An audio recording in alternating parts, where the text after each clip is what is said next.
तुम ऐसा क्यों करोगे? क्योंकि वो साफ था। उसमें छेड़छाड़ और सबूत हटाए गए थे। मुख्य जांचकर्ता ने पहली सुनवाई के बाद मर्डॉक अपराध स्थल के बारे में यही कहा था। अब एलेक मर्डॉक अपनी पत्नी और बेटे की हत्या के लिए दोष सिद्धि रद्द होने के बाद 2 साल से भी ज्यादा समय में पहली बार फिर से अदालत में है। लेकिन इस बार एक नई रणनीति है और एक नया सवाल भी।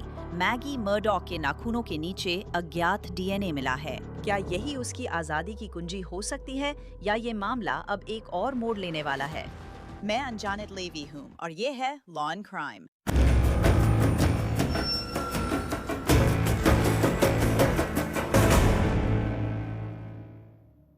खैर, ये फिर से वही पुराना अनुभव है। एलेक मर्डॉक फिर साउथ कैरोलिना अदालत में अपने बचाव वकीलों और अटॉर्नी जनरल के अभियोजकों के साथ पत्नी मैगी और बेटे पॉल की हत्या के मामले में फिर से मुकदमा कब चलेगा, इस पर चर्चा कर रहे थे।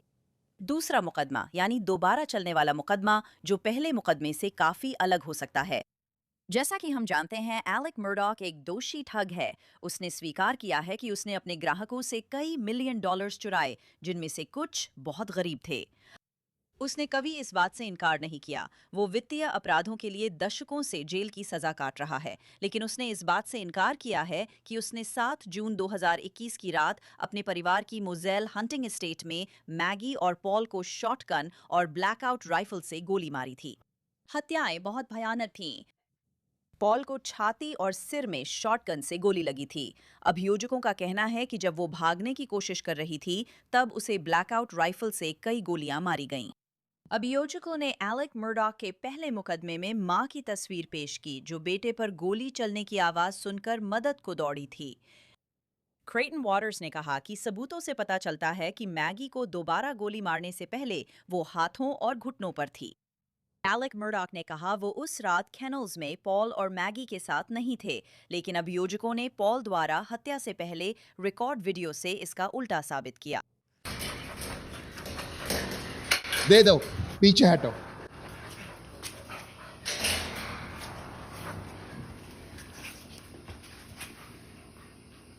क्या इधर? हेलो, इधर आओ। Hey, it's okay. Come here. Hi there. Come here. Shit. Posted cat.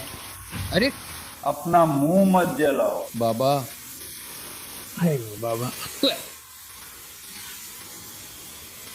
बाबा, अरे मामा। ये एक गिनी पिग है। ये एक, इधर आओ कैश, इधर आओ कैश, इधर आओ, पीछा करो। कैश जल्दी करो। चिकन, हेलो, इधर आओ दोस्तों। हेलो, ठीक है, जल्दी करो।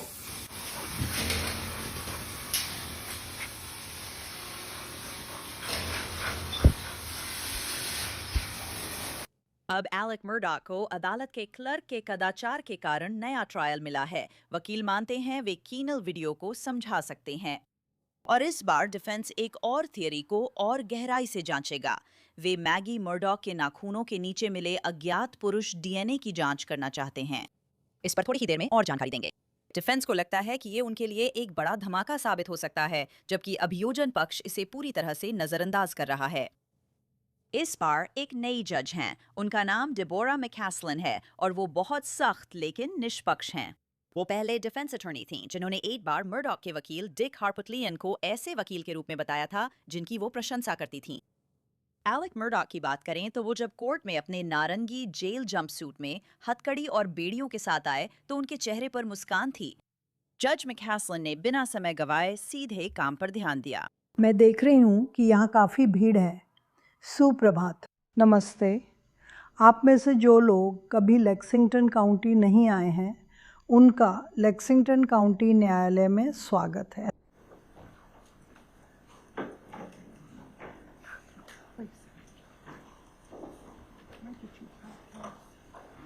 क्या आपको चाहिए कि मैं आपको कॉल करूं? आप मुझे कॉल कर सकते हैं। इसे मुझे तुरंत वापस दे दो। ठीक है, हम यहाँ स्थिति समीक्षा सुनवाई के लिए हैं। मैं क्लर्क से कहूँगी कि वह मामला पुकारे, कृपया। दक्षिण कैरोलिना राज्य बनाम रिचर्ड अलेक्जेंडर मर्डॉक के मामले में अभियोग संख्या 2022 GS 05 9 23 59। जज सबसे पहले जानना चाहती थीं कि केस कितनी जल्दी आगे बढ़ सकता है। सबूत अधिकतर वही हैं, सबूतों के आदान प्रदान की प्रक्रिया जारी रह सकती है। उन्होंने पूछा, क्या डिफेंस के पास जरूरत की सभी चीजें हैं? क्या हमारे पास सभी फ़ोन रिकॉर्ड्स हैं और क्या वे पूरे हैं? Text messages, cell phone extractions और अगर कोई अतिरिक्त एक्सट्रैक्शन है, वीडियो रिकॉर्डिंग्स, क्या बैलिस्टिक फायर आर्म्स हैं, क्या इन सब का रिकॉर्ड पूरा है? Fingerprints, toxicology. मुझे लगता है पिछली बार एक ब्लड स्पैटर एक्सपर्ट भी था।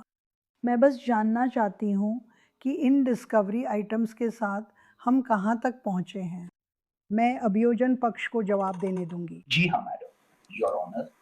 तो हमने पहले ट्रायल से काफी पहले बहुत ही विस्तृत डिस्कवरी प्रदान की थी और जाहिर तौर पर अच्छी तरह से प्रदान की थी। मुझे आपकी बताई गई चीजों में से ऐसी कोई भी चीज नहीं पता जो डिफेंस को उपलब्ध न कराई गई। और अगर देखा जाए तो डिफेंस के पास अभियोजन पक्ष से भी ज्यादा जानकारी है, क्योंकि बहुत गहन प्रिविलेज रिव्यू किया गया था। उदाहरण के लिए पहले के नाम वाले वकील और ऐसी ही चीजें। तो मेरी समझ के अनुसार उन्हें पूरी एक्सट्रैक्शन दी गई थी, जबकि अभियोजन टीम, जांच टीम को सिर्फ पिछले रिव्यू से ही जानकारी मिली थी। पिछले 3 महीनों की कुछ एक्सट्रैक्शन ही मिली थी। हमेशा की तरह हम लगातार ऑडिट कर रहे हैं और सब कुछ देख रहे हैं, लेकिन जो बहुत विस्तृत डिस्कवरी हम दे चुके हैं उसके अलावा किसी अतिरिक्त सामग्री की मुझे जानकारी नहीं है। न सिर्फ मर्डर इन्वेस्टिगेशन से, बल्कि राज्य के गवाहों की विस्तृत जांच से भी। तो हमने वो सब उपलब्ध करा दिया है। जाहिर है मुझे उस श्रेणी में किसी भी चीज की जानकारी नहीं है। डिफेंस की राय इससे अलग थी। हमें ये नहीं पता कि हमें क्या नहीं पता। और मैं आपको एक उदाहरण देता हूं। मैं इसे माननीय न्यायाधीश को पेश करता हूं और आपको भी देता हूं।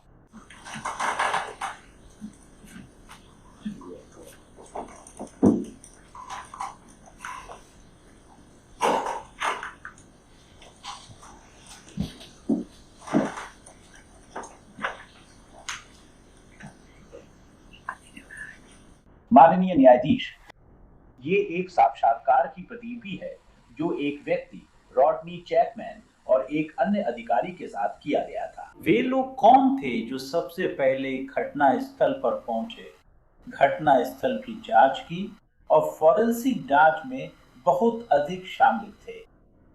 और अगर आप जाएं पेज 6, चैपमैन जो उस सीन के प्रभारी थे कहते हैं, ये एक टेलीविजन इंटरव्यू है 13 मार्च को, इस केस के जन्म के 10 दिन बाद। वो सवाल के जवाब में कहते हैं, मुझे लगता है कि आपको बाद में कुछ मदद मिली थी, या यूं कहें, हाँ यही बातचीत है। आप जानते हैं, हथियारों को ठिकाने लगाना, एक गाड़ी को इधर उधर ले जाना, फ्लैट और एटी ऑफिस के बारे में सुना, लेकिन उनके पास कुछ नहीं है। ये परिस्थिति जन्य है, इसलिए मैं सवाल उठाता हूँ आपसे। ये एक साफ सुथरा क्राइम सीन था, बनावटी क्राइम सीन, साफ सुथरा क्राइम सीन। आपको क्या लगता है, ज्यादा सबूत मिलते या कम? लोगों को यह समझाना मुश्किल है कि हमें बहुत ज्यादा सबूत नहीं मिले, लेकिन हमें ज्यादा क्यों नहीं मिला? क्योंकि वो साफ था। मेरा मतलब है उसमें छेड़छाड़ की गई थी, वहां से सबूत हटाए गए थे। अब ये ट्रायल के 10 दिन बाद की बात है। ये वो नहीं है जो चैपमैन ने गवाही में कहा था। चैपमैन के पास सबूत हैं। वहां पर और लोग भी थे, उसे मदद मिली थी। मैं उनकी जगह पर हूं या वहां और लोग थे। हमें वो जानकारी उपलब्ध कराई जानी चाहिए। और डिक हार्पोटेलियन कहते हैं कि एक डिप्टी ने ट्रायल के बाद इंटरव्यू दिया जिसमें कहा गया कि क्राइम सीन को साफ किया गया था, जो कि उसकी ट्रायल गवाही से अलग था। हार्पोटेलियन ने केस के लीड एजेंट डेविड ओवन का भी जिक्र किया, जो रिटायर हो चुके हैं। पहले ट्रायल में मर्डॉक के वकीलों ने ग्रैंड जूरी के सामने दी गई उसकी गवाही पर सवाल उठाए और अभियोग लगवाने के लिए झूठ बोलने का आरोप लगाया। 2025 में जिस हत्या के मामले में ओवन प्रमुख अधिकारी थे, उसे जज ने खारिज कर दिया क्योंकि ओवन ने आरोपी के पक्ष के सबूत छुपाए थे। नहीं, पहले ट्रायल की गवाही। मामले के मुख्य अधिकारी ने स्वीकार किया कि उन्होंने उन्हें ग्रैंड जूरी के सामने गलत पेश किया। ट्रायल के बाद से वो सबमिट कर सका जिसमें उसने गवाही दी थी, क्योंकि जज ने पाया कि वो सबूत छुपा रहा था और उसे गलत तरीके से पेश कर रहा था। वही मुख्य अधिकारी है और कोई सवाल नहीं। लेकिन इससे हमारे मन में सवाल उठते हैं, ना कि ये कि क्या इसे राज्य या अभियोजन पक्ष द्वारा रोका गया था, बल्कि क्या उसने उन्हें वो सब कुछ दिया जो उसके पास था। क्या उसने ट्रायल के बाद अगले मामले में वही किया जो उसने किया था। हमने सबूत छुपाए। मुझे लगता है हमें ध्यान से देखना और सोचना चाहिए कि क्या कोई खाली जगह या कुछ मिस हो रहा है। और हमारे लिए देखिए, हम इस मामले का मुकदमा चलाना चाहते हैं और लेकिन हम बिना तैयारी के नहीं रहना चाहते, खासकर जब हमें पहली बार की जानकारी है। शायद अगले हफ्ते हम इस पर विस्तार से बताने वाली याचिका दायर करेंगे। हमें नहीं लगा कि ऐसी याचिका दायर करनी चाहिए। मैगी के नाखूनों में मिले अज्ञात पुरुष डीएनए पर बहस हुई। मैंने बताया था कि क्रेटन वॉटर्स ने इसे नजरअंदाज किया था। आखिरकार इसके बिल्कुल भी सबूत नहीं है कि मैगी मर्डॉक की किसी से कोई झड़प हुई थी, कि उनके शरीर पर कोई भी लक्षणात्मक घाव थे या उन्हें किसी ने खरोचा था ताकि उन पर हमला किया जा सके। हम जानते हैं कि टच डीएनए बहुत संवेदनशील होता है और इसका मिल जाना आम बात है। हम लगातार अपना डीएनए छोड़ते रहते हैं और दूसरों का डीएनए अपने ऊपर ले लेते हैं, जैसे हाथ मिलाना या दरवाजे का हैंडल छूना। तो आप जानते हैं ये थोड़ा सा भटकाने वाला मुद्दा है, लेकिन इसका मतलब यह नहीं है कि अगर बचाव पक्ष कुछ भी करना चाहता है और वह उचित है तो हम उस पर चर्चा करने के लिए तैयार नहीं हैं। लेकिन जिस व्यक्ति को हमने पाया है और उस व्यक्ति को भी इस अदालत में बचाव पक्ष की प्रतिक्रिया की जरूरत है ताकि वो भी ऐसा कर सके। लेकिन मेरे दुश्मन, मैं इस भटकाने वाले तर्क को संबोधित करना चाहता हूँ। माननीय न्यायाधीश, जिस डीएनए की हम बात कर रहे हैं वो मैगी मर्डॉक के बाएं हाथ की उंगली के नाखून से आया था। उसका परीक्षण स्लेड ने इसी एसटीआर विश्लेषण से किया था। डीएनए सैंपल नंबर 70 जिसकी हम जांच करवाने की मांग कर रहे हैं, ये निश्चित रूप से एलेक मर्डॉक नहीं था। जिन बाकी लोगों के बुक्कल स्वैब लिए गए थे उनकी लंबी सूची में से कोई भी नहीं था सिवाय एक संभावित के। और उस संभावित व्यक्ति के मामले में अंतिम परिणाम ये था कि यह उस व्यक्ति की तुलना में किसी अज्ञात पुरुष का 11 गुना अधिक संभावित मेल था। इसलिए वे जानते हैं कि डीएनए किसी पुरुष का है। यही तरीका है जिससे वे डीएनए विश्लेषण करते हैं। और मिस्टर वॉल्टर ने कहा, खैर संघर्ष का कोई सबूत नहीं है, लेकिन मैगी मर्डॉक के शरीर के नीचे कारतूस का खोखा था, उसी बंदूक से जिसने उसे मारा। मेरा मतलब है कारतूस का खोखा और बंदूक बहुत करीब रही होंगी।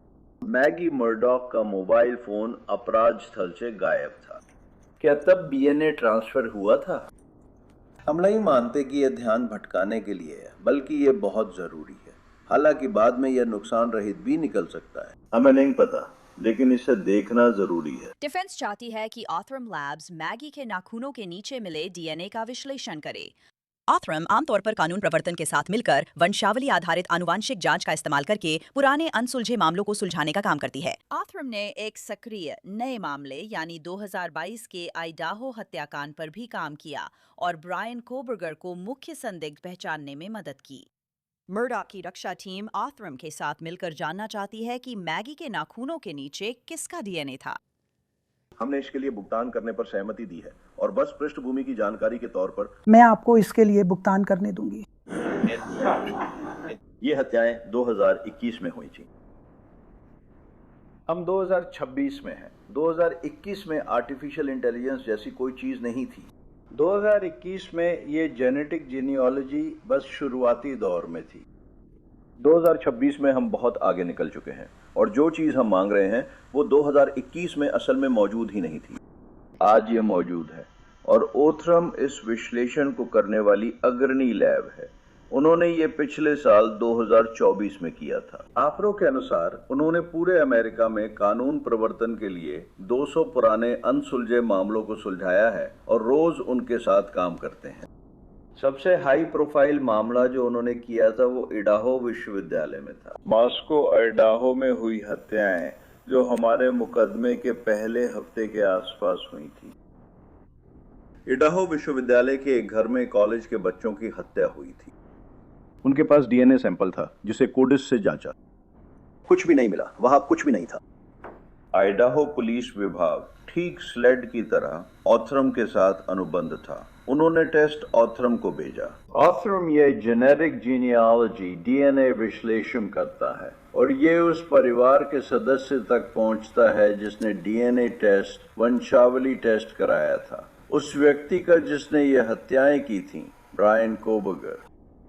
इसी तरह उन्होंने मास्को हत्या मामलों को सुलझाया ऑथरम लैब के जरिए।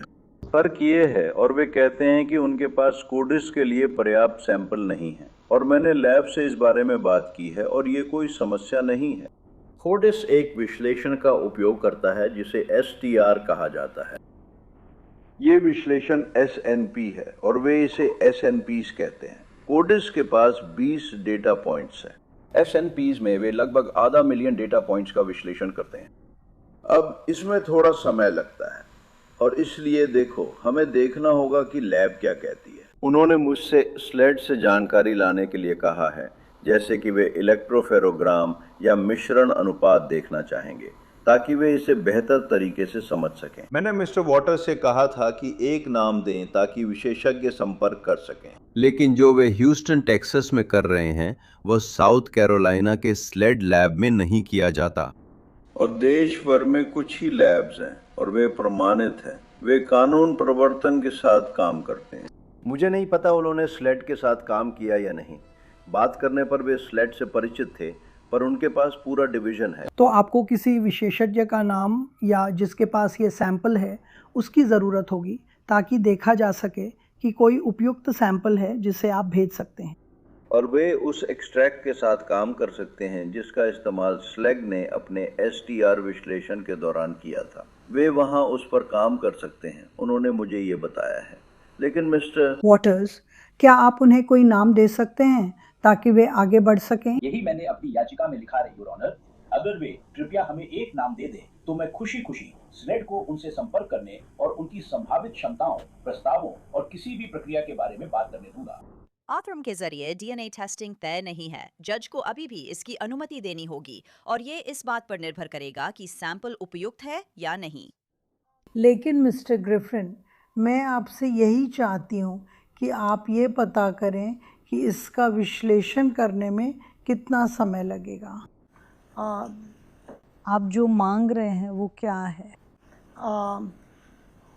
मैं जानना चाहती हूँ कि अगर मैं इसे जल्दी भी करवाऊँ तब भी इसमें कितना समय लगेगा। मैं यह भी जानना चाहती हूँ कि क्या उन्हें कोई इस्तेमाल योग्य सैंपल मिल भी सकता है, और हम इस पर अपनी अगली प्री ट्रायल में चर्चा करेंगे। कुछ भी हो मिस्टर वॉटर्स, आप उन्हें उस व्यक्ति का नाम देने जा रहे हैं जिससे वो संपर्क कर सकते हैं। आइए देखें कि क्या कोई उपयुक्त सैंपल है। और लैब ने मुझे बताया है कि अगर कोई उपयुक्त सैंपल नहीं है तो हम आपको बता देंगे, लेकिन वे इससे भी कम में काम कर लेते हैं। ठीक है, चलिए वहीं से शुरू करें। आइए सुनिश्चित करें कि हमें एक उपयुक्त सैंपल मिले और फिर हम अगली मुकदमे पूर्व सुनवाई में आगे बढ़ेंगे। मैं आपको वादा करती हूँ अगली मुकदमे पूर्व सुनवाई बहुत दूर नहीं है। ठीक है। जज मैकास्लन निष्पक्ष हैं, लेकिन उन्होंने साफ कर दिया है वो किसी से भी कोई बकवास बर्दाश्त नहीं करेंगी। उन्होंने 5 अप्रैल 2027 के लिए ट्रायल की तारीख तय की है और सख्त चेतावनी दी है। क्या मैं, और सुनो, मैं तुम दोनों को ये बताना चाहती हूँ, तुम दोनों को, मुझे लगता है कि तुम लोग मुझे अच्छी तरह जानते हो। जब मैं ट्रायल की तारीख तय करती हूँ तो मैं स्थगन नहीं देती। मैं ऐसा नहीं करती।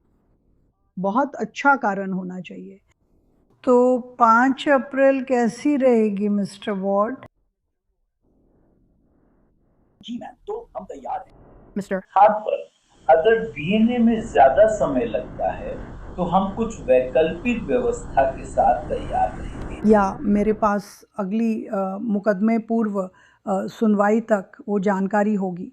अगर मुझे इसे कुछ हफ्तों के लिए बढ़ाना पड़े तो मैं बढ़ा दूंगी, अगर ऐसा हुआ तो। ये मत सोचिए कि इस मामले की सुनवाई 1 साल बाद होगी, ऐसा नहीं है। हम आगे बढ़ रहे हैं। हम इससे पूरी तरह खुश हैं। मिस्टर मर्डॉक इससे पूरी तरह खुश हैं। मैं बस फिर से BMA सब कुछ, क्योंकि इन सभी क्षेत्रों में विज्ञान 5 साल पहले की तुलना में अब कहीं बेहतर है। मैं समझती हूँ टेक्निक जल्दी बदलती है, रातों रात। मैं समझती हूँ। मिस्टर ग्रिफिन, आप कुछ कहना चाहेंगे? हाँ जज साहब, आप जानते हैं सुप्रीम कोर्ट ने इस मामले को क्लार्क काउंटी कोर्ट के कदाचार के कारण पलट दिया था। सुप्रीम कोर्ट ने वित्तीय अपराधों के सबूतों पर भी चर्चा की थी और इस बात पर निर्भर करता है कि उसमें से कितना या कुछ भी आता है, इससे कई मायनों में मुकदमे की अवधि तय होगी। जज न्यूमैन ने पहले उस मुद्दे पर मुकदमे से पहले कोई फैसला नहीं दिया था और ये एक ऐसा मुद्दा होगा जिस पर हमें आपके सामने दलीलें और तर्क देने होंगे, क्योंकि हमारा मानना है कि वित्तीय अपराधों से जुड़ा कोई भी सबूत मुकदमे में नहीं आना चाहिए। तो मैं बस ये संकेत दे रहा हूँ कि हमारे लिए ये जानना मददगार होगा कि क्या हमें मुकदमे के दौरान उसका बचाव करना पड़ेगा या वे उसे पेश कर पाएंगे। मैं बस अनुरोध कर रहा हूँ कि कुछ पहले की तारीखें तय कर लें जिन पर आप सब उन मुद्दों पर बात कर सकें। हम करेंगे। मैं आपको बस ये बताना चाहती हूँ कि मुझे सभी मुकदमे से पहले के मुद्दों को पहले ही सुलझाना पसंद है, क्योंकि जब मैं कहती हूँ कि 5 अप्रैल को हम जूरी का चयन करेंगे और आगे बढ़ेंगे, उन सभी मुद्दों का फैसला हो जाना चाहिए। मैं गीगी मैकेल्वी को बुलाना चाहती हूँ, जो pretty lies and able lies podcast की होस्ट हैं और लॉ एंड क्राइम में भी काम करती हैं। तो गीगी, मैंने शुरुआत में कहा था कि ये सब फिर से डेजा वू जैसा लग रहा है। एलेक मर्डॉक और बाकी सभी लोगों के साथ फिर से कोर्ट रूम में होना कैसा था? हाँ, ऐसा लगा जैसे समय में वापस चले गए हों। मुझे महसूस हुआ जैसे मैं 3 साल पहले लौट गई हूँ और ये सब एक अजीब फैमिली रीयूनियन था, जहाँ ट्रायल के 6 हफ्ते साथ बिताने वाले सभी लोग थे। हम सब फिर से मिल रहे थे। हाँ, वही लोग फिर से देखकर और मर्डॉक को एक बार फिर से आरोपी के तौर पर डिफेंडेंट्स टेबल पर बैठा देखकर बहुत अजीब सा महसूस हुआ। इस बार वो दोषी नहीं, बल्कि सिर्फ आरोपी था। मेरे देखने में वो थोड़ा मुस्कुराता हुआ लग रहा था। वो हमेशा ही कुछ मुस्कुराता सा रहता है। शायद हमेशा नहीं, लेकिन जब एलेक मर्डॉक कोर्ट में आया और कार्यवाही सुनी, तो एलेक मर्डॉक से आपको कैसी छाप मिली? लगभग वैसा ही जैसा उसके पिछले ट्रायल के हर दिन में था। एलेक मर्डॉक हमेशा बहुत आत्मविश्वास के साथ आता था। वह हमेशा लोगों को देखकर मुस्कुराता और सिर हिलाता था। और आज भी वही सब कुछ था। और भले ही उसकी पीठ हमारी तरफ थी, मैं थोड़ी सी लाइव फीड देख पाई। और हाँ, वो मुस्कुरा रहा था। और देखिए, आखिर वो मुस्कुराए क्यों नहीं? सर्वोच्च न्यायालय ने उसे नया ट्रायल दिया, इसलिए उसके पास मुस्कुराने के कई कारण हैं। आज की सबसे बड़ी चर्चा डीएनए को लेकर थी। आप जानती हैं, ये बात हो रही थी कि क्या उसे लैपटॉप मिलना चाहिए या नहीं मिलना चाहिए। लेकिन सच कहूं तो असली मुद्दा ये नहीं है। मुद्दा अनजान पुरुष के डीएनए का है। पहले ट्रायल में भी इसका जिक्र हुआ था, लेकिन तब इस पर ध्यान नहीं दिया गया। अब वे लोग सच में उस पर काम करने की बात कर रहे हैं। डिफेंस खुद उसके लिए पैसे दे रही है और उसकी जांच करवा रही है। उस पर जेनेटिक जीनियोलॉजी टेस्टिंग करवा रही है, ताकि उस अनजान पुरुष के डीएनए का स्रोत पता चल सके। क्या कोर्ट रूम गैलरी में बैठे लोगों ने प्रतिक्रिया दी? नहीं, लेकिन ये उन बातों में से एक थी जब हर कोई थोड़ा सतर्क होकर सुनने लगा। क्योंकि आप जानते हैं, जब आप इसके बारे में सोचते हैं, ये ऐसा मामला था जिसमें कुछ बातों को छोड़ दे तो उस परिस्थिति जन्य साक्ष्यों के आधार पर दोषी ठहराया गया था। उस इंफोटेनमेंट सेंटर के साथ जिसमें कार के धीमा होने को दिखाया गया जब लगा उसने मैगी का फोन खिड़की से फेंका। इन हत्याओं से किसी को जोड़ने का कोई सबूत नहीं था। इसलिए मुझे लगता है कि बचाव पक्ष को डीएनए पर जोर देना चाहिए, क्योंकि इन नतीजों से वाजिब शक पैदा हो सकता है। अगर नतीजे उनके पक्ष में आए तो संभव है कि ये किसी पहले से चिन्हित अपराधी तक ले जाए और फिर वे उसे जरूर बुलाकर उससे बात करें। लेकिन मुझे लगता है कि यही वो चीज है जिस पर वे इस दूसरी सुनवाई में निर्भर कर रहे हैं, क्योंकि जैसा कि आपने कहा, पिछली सुनवाई में इसके साथ वास्तव में कुछ भी नहीं किया गया था। अब वे देश के प्रमुख डीएनए विशेषज्ञ के पास इसे भेजना चाहते हैं, ताकि वे जांच कर पता लगा सकें कि ब्रायन कोबर्गर के केस की तरह क्या इससे कोई पारिवारिक कड़ी मिल सकती है जो उन्हें उस व्यक्ति तक ले जाए जिसका डीएनए उसके नाखून के नीचे मिला था। मुझे लगता है अभी सुनवाई में इसी पर ध्यान देना चाहिए। हमारे पास नई जज डेबोरा मैकैस्लन है, जो करियर की शुरुआत में डिफेंस अटॉर्नी थी। वो वहां आई और सीधे काम पर लग गईं। आपको उनके बारे में क्या लगा? मुझे ये जज बहुत पसंद है। जज न्यूमैन, सिर्फ एक ही जज न्यूमैन है। उन्होंने हम सबका दिल जीत लिया था, लेकिन ये बहुत ही सख्त और सीधी हैं। उन्होंने कहा ये उनका सबसे पुराना केस है और वो देर नहीं चाहती। साथ ही वो दोनों पक्षों के साथ न्याय कर रही हैं। असल में वकील बनने की शुरुआत में उन्होंने माना था कि डिक हापुटेलियन का उन पर गहरा असर था, और अब विडंबना है कि वही अब उनके सामने ये केस लड़ रहे हैं। शायद ह्यूई गैस्किन्स के अलावा ये उनका सबसे बड़ा केस है। मुझे लगता है कि सुनवाई के बाद वो अब असली काम शुरू करना चाहती हैं और देरी या देर से फाइलिंग नहीं चाहती। वो चाहती हैं कि सब कुछ मशीन की तरह सुचारू चले, क्योंकि हत्याएं 2021 में हुई थीं और अब 2026 हो गया है। वो कहती हैं, चलिए इसे खत्म करते हैं। मुझे लगता है कि ये जज डेडलाइंस और तारीखों पर सख्त रहेंगी, जो अच्छा है, क्योंकि आमतौर पर ये मामले महीनों या सालों टल सकते हैं। मुझे नहीं लगता कि ये जज ऐसा होने देंगी। हाँ, वो बकवास बिल्कुल पसंद नहीं करती। गीगी मैकलवी, धन्यवाद। धन्यवाद एनेट। अब मैं विनी पॉलिटन की ओर बढ़ना चाहती हूँ, जो कोर्ट टीवी यूट्यूब चैनल पर विनी पॉलिटन इन्वेस्टिगेट्स होस्ट करते हैं और कोर्ट टीवी पर कई वर्षों से मुख्य एंकर हैं। विनी, जुड़ने के लिए धन्यवाद। एलेक मर्डॉक के दोबारा कोर्ट आने पर आपके क्या विचार हैं? मुझे यकीन नहीं हो रहा कि हम ये फिर से कर रहे हैं, लेकिन कर रहे हैं। इस बार कुछ अलग होना चाहिए, है ना? इस बार अलग होना ही पड़ेगा, क्योंकि पिछली बार डिफेंस हार गया था। वे बुरी तरह हार गए। एलेक मर्डॉक गवाह के तौर पर कमजोर थे। उन पर सुनवाई करने वालों ने भरोसा नहीं किया। अब उन्हें रणनीति बदलनी होगी, और ऐसा लग रहा है कि वे शायद उस रास्ते पर जा रहे हैं। आप जानते हैं, जो अज्ञात पुरुष का डीएनए मैगी के नाखूनों के नीचे मिला था। ये दिलचस्प रणनीति है, क्योंकि उन्होंने पहली बार में ही इसे संबोधित किया था। लेकिन मुझे लगता है कि ये नए बचाव का एक संभावित मुख्य आधार हो सकता है। मुझे लगता है आप सही हैं। यही नए बचाव का मुख्य आधार है। ये जोखिम भरा है, क्योंकि वे ओथरम जा रहे हैं, जो इस तकनीक से लोगों को ढूंढने में माहिर हैं। मेरा मतलब है, वे इसमें बहुत अच्छे हैं। तो क्या होगा अगर आप उस व्यक्ति को ढूंढ लेते हैं और फिर वे कहते हैं, मेरा तो एलिबी है, मैं तो कहीं और था? मेरा मतलब है, इससे उन्हें कोई मदद नहीं मिलती। नहीं, देखिए, ये निर्भर करता है ना? देखिए, पहले ट्रायल में वहां एक अज्ञात पुरुष का डीएनए था। जाहिर है वे अपना केस जिस पर बना रहे थे उसका मुख्य हिस्सा ये नहीं था। आप सही हैं, आपको नहीं पता ये रास्ता कहां जाता है, लेकिन मेरी नजर में मैंने पहले केस के सबूत देखे हैं। ये मजबूत सबूत हैं, और आप जानते हैं, आप जैसे किसी कोने में फंस गए हैं। आपको किसी चीज की जरूरत है, और शायद ये किसी तक पहुंच भी जाए, है ना? अगर ये किसी ऐसे इंसान तक पहुंचता है जो थोड़ा रहस्यमय है या थोड़ा संदिग्ध है या जिससे कुछ पूछा जाता है और वो उसके बारे में झूठ बोलता है, तो क्या अचानक एक या उससे ज्यादा जूरी सदस्य उस व्यक्ति को देखकर कह सकते हैं, हाँ, उस आदमी के बारे में क्या, जो अभी अज्ञात है लेकिन जिसकी पहचान हो सकती है? कहां, क्यों, उसने उस रात कहां था, ये क्यों नहीं बताया? आप जानते हैं, इसकी संभावना है, और मुझे लगता है कि वे इसी पर विचार कर रहे हैं। लेकिन वे जानते हैं कि यह किसी ऐसी चीज की ओर ले जा सकता है जो बहुत साधारण हो, और कोई ऐसा व्यक्ति जिसके पास दर्ज किया हुआ एलिबी है और मैगी को मारने का कोई कारण भी नहीं है। और वैसे जिसने ये किया, उसने पॉल को भी मार दिया। पॉल को मारा, और सबसे पहले पॉल को ही मारा। सही। उनका मानना है कि पॉल की पहले हत्या हुई और वो अपने बच्चे को बचाने उसकी ओर भागी थी। यही उन्होंने पहले ट्रायल में कहा था, जिस पर बचाव और अभियोजन पक्ष सहमत हैं। बस एक भयानक अपराध स्थल था। आप जानती हैं, एलेक मर्डॉक मुझे हमेशा हैरान करते हैं। शायद ये उनका ठेठ दक्षिणी लड़के वाला अंदाज है, पर वो हमेशा मुस्कुराते हैं, और आज भी वो मुस्कुरा रहे थे। ये आदमी, उनमें पूरा आत्मविश्वास है। तो और क्या, देखिए, उनमें और भी बहुत कुछ है ना? मुझे लगता है कि उनमें थोड़ा आत्मविश्वास है। आप जानते हैं, मैंने अपनी अपील जीत ली। आप जानते हैं, आप थोड़ा सीना चौड़ा कर सकते हैं। सिस्टम ने मेरे साथ गलत किया, मामला ऐसा है, लेकिन वो अभी भी जेल में है।